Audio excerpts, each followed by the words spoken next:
Grand kitchen స్వాగతం. ఈ రోజు మన అమ్మమ్మ గారి చేతి వంట బిస్బెల్లాబాద్ చేసుకుందాం. ఇది కర్ణాటక స్టైల్ అండి.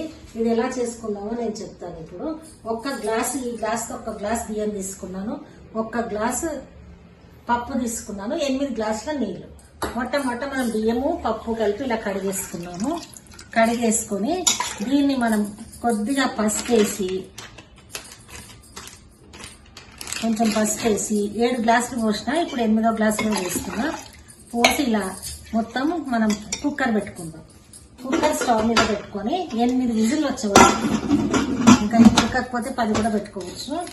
8 విజిల్లు ఇలా కుక్కర్ పెట్టి కుక్కర్లో పెట్టుకుందాం.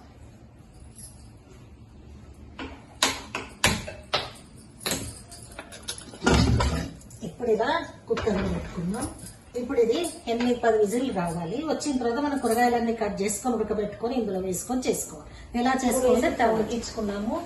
కానీ ఇలా అన్నము పప్పు వేసి ఉడికించుకుంటే ఇందులో కూరగాయలు కూడా వేసి ఉడికించుకోవచ్చు, కానీ మెత్తగా స్మాష్ అయిపోతాయని నేను ఇందులో కూరగాయలు వేరే ఉడికించుకున్నాను. ఎలా ఉడికించుకున్నానంటే ఇందులో క్యారెట్, బీన్స్, వంకాయ, ఆలుగడ్డ, పచ్చిమిర్చి, మరి టమాటా, అన్ని కూరగాయలు మనకి ఎన్ని సొరకాయ, మునక్కాయ అన్ని కలిపేసి నీళ్లు పోసి ఇలా ఉడికించుకున్నాం. ఇప్పుడు దీంట్లోకి మనం కొద్దిగా ఎండుమిర్చి, జీలకర్ర, మెంతులు, ధనియాలు, ఒక 2 చెంచాలు గసాలు ఇవన్నీ వేపుకోవాలి. ఎండు కొబ్బరి, కొంచెం బగారాకు, ఈ మొగ్గ, ఇంకోటి మినప్పప్పు, శనగపప్పు, పట్ట, మిరియాలు, లవంగాలు, 4 లవంగాలు ఇవన్నీ వేపుకొని కొద్దిగా కరివేపాకు వేసుకొని వేపుకోవాలి.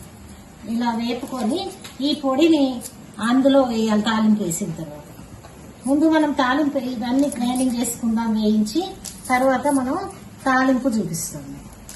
ఇవన్నీ చింతపండు రసం కూడా కొద్దిగా పిండుకోవాలి. మళ్ళీ కొత్తిమీర వేసుకోవాలి. కొత్తిమీర కూడా వేసుకోవాలి. ఇప్పుడు మనం ప్రస్తుతం అయితే 2 కుక్కర్లు ఉడకబెట్టుకొని దీన్ని మళ్ళీ మనం విడిగా తీసుకోవాలి. మినప్పప్పు, శనగపప్పు, లవంగాలు, మిరియాలు, ఎండుమిర్చి అన్ని కలిపి మొగ్గ, మరి గసాలు అన్ని కలిపి ఇలా వేపుకున్నాం. ఇప్పుడు దీన్ని మనం ఇలా గ్రైండింగ్ చేసుకుందాం. గ్రైండింగ్ చేసిన తర్వాత అన్ని మిక్స్ చేసి చూపిస్తాం. చెంచాలు వేసిన నేను వేసి ఇందులో ఎండుమిర్చి, కరివేపాకు వేసుకుందాం. ఇలా ఎండుమిర్చి, కరివేపాకు వేసుకొని అట్లాగే ఇలా కలుపుకొని కాజులు వేద్దాం. కాజులు వేసి తాలింపుది దీంట్లో కొన్ని పచ్చిమిర్చి కూడా వేయాలి. పచ్చిమిర్చి వేయాక ఇప్పుడు పచ్చిమిర్చి వేద్దాం. ఇప్పుడు మనం ఇందులో పచ్చిమిర్చి కూడా వేయాలి. పచ్చిమిర్చి వేసి ఇలా వేసుకోవాలి. ఇప్పుడు దీంట్లో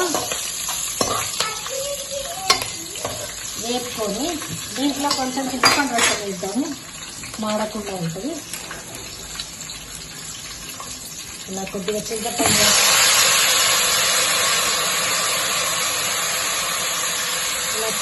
రసం వేసి ఇప్పుడు ఇందులో కొంచెం ఉప్పు కూడా వేద్దాము.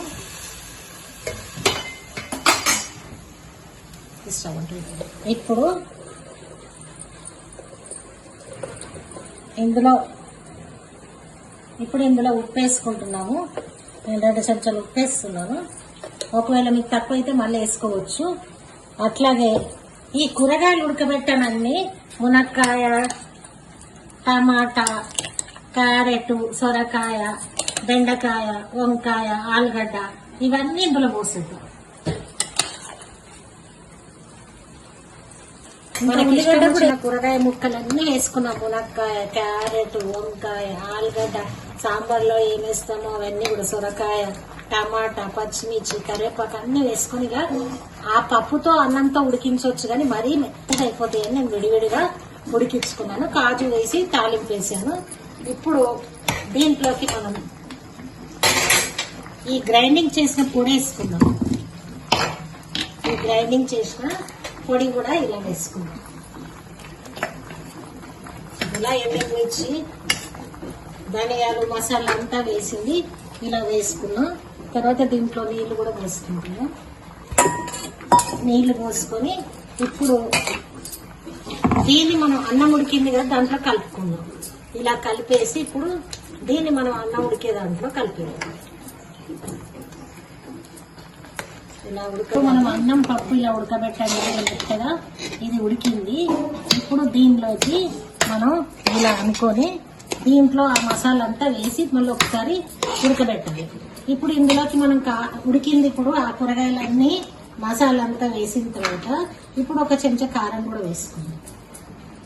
కారము మళ్ళీ ఒక చెంచా ఉప్పు వేసుకుందాం.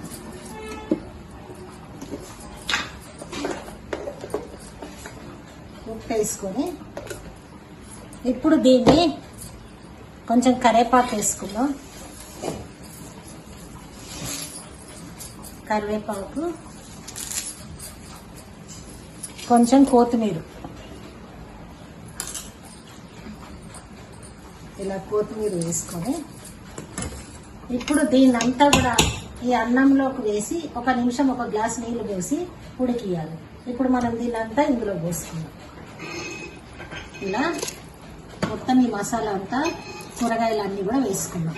అసలైతే కూరగాయలు పప్పు ఒక దగ్గర ఉడికించుకోవచ్చు, మామూలుగా చేసుకుంటూ ఉల్లిగడ్డ కూడా వేసుకోవచ్చు, కానీ ప్రసాదానికి పనికిరాదు ఉల్లిగడ్డ, అందుకోసం ఉల్లిగడ్డ వేయలేదు నేను. ఇలా అంతా వేసుకొని పొయ్యి మీద తిప్పి మరగనివ్వాలి. అప్పుడు బిస్మిల్లాబాత్ రెడీ అవుతుంది.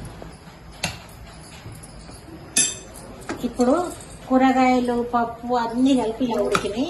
దీన్ని కాస్త ఉడకబెట్టాలి. ఉడకబెట్టి అప్పుడు మనం ఇందులో నెయ్యి వేసుకొని కొంచెం కొత్తిమీర పైన చల్లుకుంటే మనకు రెడీ అయిపోయినట్టు బిస్మిల్లాబాత్. బిస్మిల్లాబాత్ రెడీ. ఇప్పుడు నెయ్యి వేస్తున్నాం. నెయ్యి వేసి కొంచెం కొత్తిమీర చల్లుకుందాం. ఇలా కొత్తిమీర చల్లుకుందాం. ఇప్పుడు మనకు బిస్మిల్లాబాత్ రెడీ. మీకు నచ్చితే లైక్ చేయండి, సబ్స్క్రైబ్ చేయండి, షేర్ చేయండి, తిని చూడండి. Thank you. అన్ని విటమిన్స్ ఉంటాయి ఇందులో, మీరు తింటే ఆరోగ్యానికి కూడా మంచిది.